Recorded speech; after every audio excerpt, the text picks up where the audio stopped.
It is time for Cabinet of Wonders, Chapter 5. What the Spider Said. Petra began to have trouble sleeping at night. If she wasn't thinking about what the prince could do with the clock, she was wondering why her father was so sure it couldn't be used to control the weather. If she wasn't eagerly anticipating Master Stakhan's next visit to the shop at the sign of the compass, she was worrying that her idea wouldn't work. Every night she got snarled up in her warm sheets and was sure that morning would never come. Life is much more interesting without sleep anyway, Astrophil promised. She groaned. You just don't know what you're missing, you cold-hearted insomniac. I do. But Petra had to admit that they did have fun in the evenings. She would sit on her windowsill with her long legs dangling in the night breeze, and Astrophil would teach her the constellations, pointing out Cassiopeia in her chair, the belt of Orion the hunter, and how to find the North Star. She taught him how to play cards. Since Astrophil could not hold his cards very well, there is a reason why cards you are dealt are called a hand. Petra passed them to the spider, with her eyes screwed shut and the cards face up on the floor. But she always ended up seeing them anyway, even if she didn't want to. So their games were not really games as such, but lessons where Petra taught the spider the finer points of betting and bluffing. Dita, who usually complained about Petra's love of sleeping in, began to look with concern at her young cousin's sunken eyes. Then one day, when Petra was helping Dita pit and boil cherries for jam, Petra passed Dita salt instead of sugar. The batch of jam was ruined. They jarred it to eat later anyway, since Dita did not like waste. Petra did not like the thought of salty cherry jam, but everybody has his or her own priorities. This is why, when Dita found a small army of candle stubs hidden under Petra's bed, she scolded the girl for her extravagance. She ordered Petra to make more candles, which is very boring work. Petra sat by the kitchen fire, where a small pot of melted beeswax simmered. She dipped the long string into the wax, lifted it up, let the wax dry, then dipped it back in again. And over, the string got thicker and thicker with the creamy wax. The smell of melted beeswax was not that bad. It had a honey perfume. But Petra grew sick of it. Her arm got tired, her back got stiff, and she sweated with the combination of the late summer heat and the fire.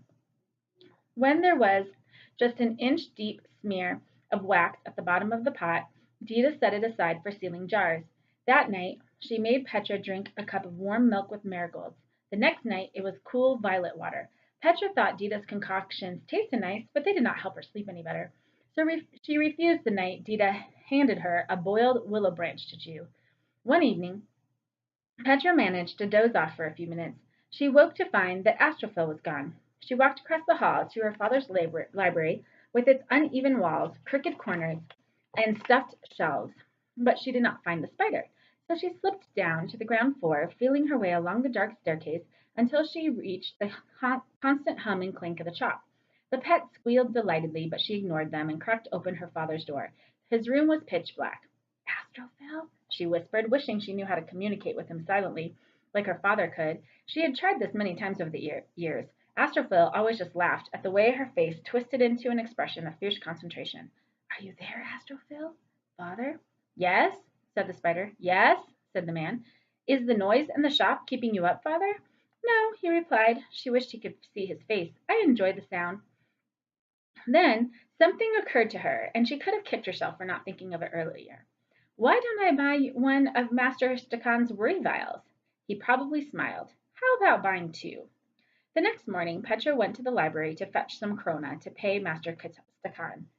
She sprang up each step. The library was lined with bookshelves, much taller than Petra. Years ago, Master Kronos had built a ladder that hovered in mid-air. To make it work, you snapped your fingers, and, like an obedient, if slow, dog, it would glide to wherever you pointed. When Petra asked her father how he had made it, he had replied vaguely, "You just have to understand a magnet's emotions.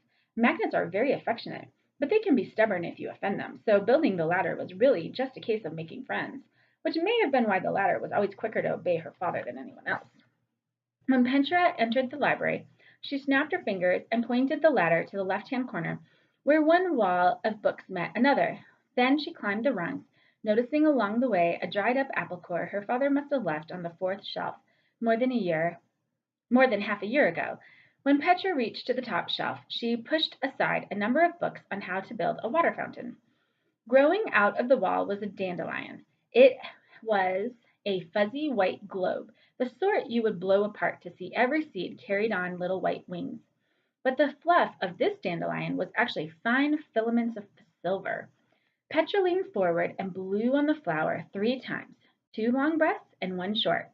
The globe gently fell apart. The seeds drifted down. They fell into holes in the wooden floor that were so small Petra could not see them, though her father had assured her that they were there.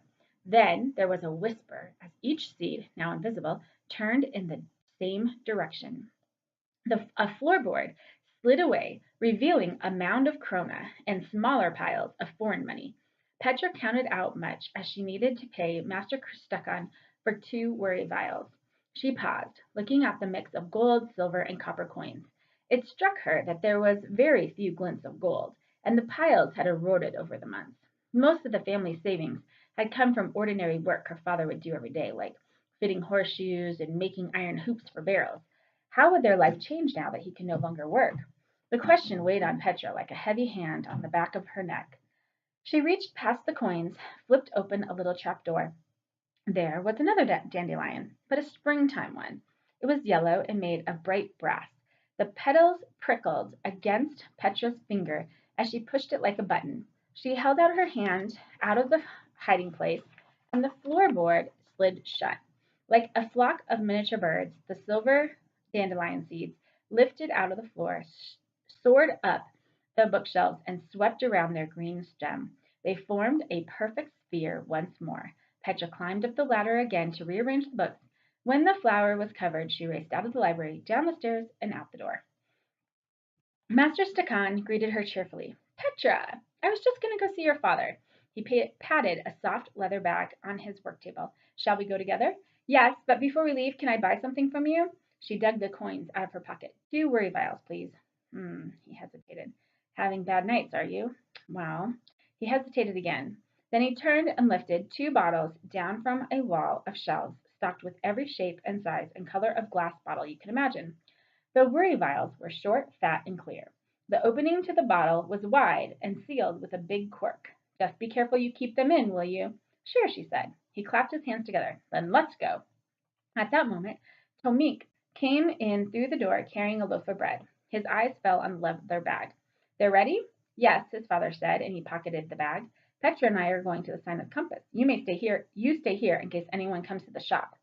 Tomik's fingers punched through the bread crust. I'm coming too. Master Stekan drew in an angry breath. You just don't want me to see, Tomik growled.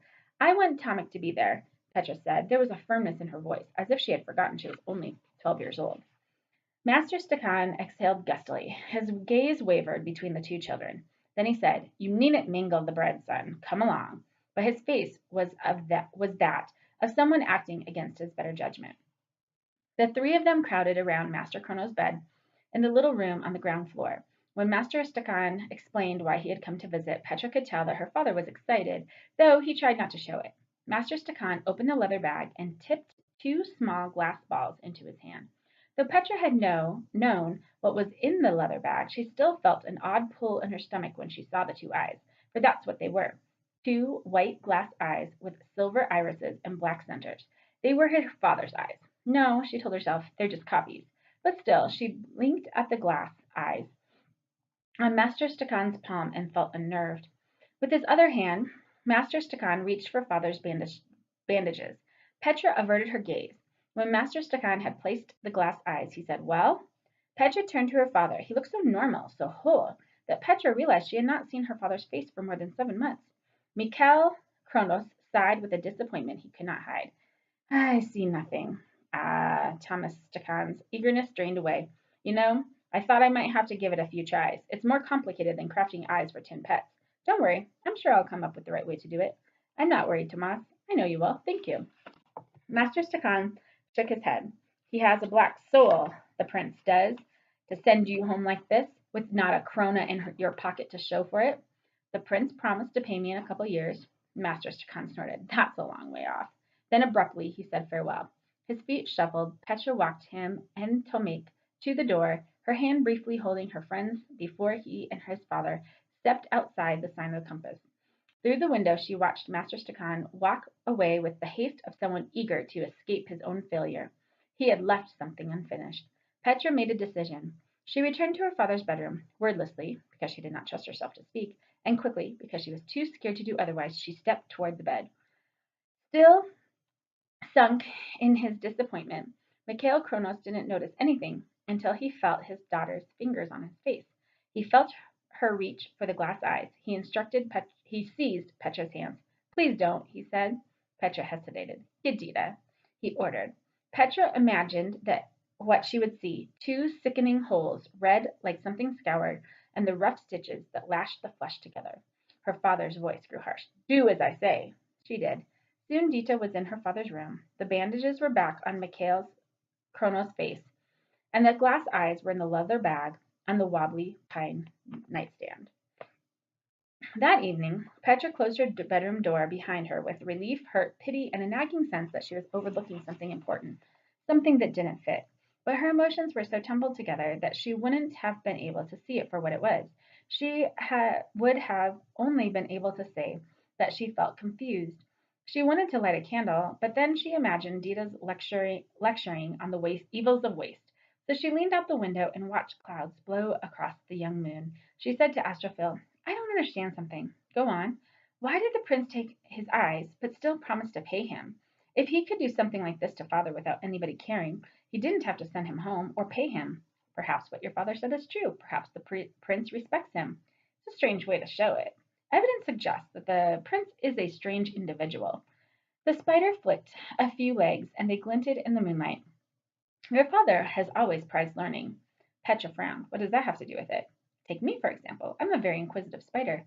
"So what if you are?" "I enjoy reading throughout the entire night. I've studied foreign languages. I hope to learn how to write one day.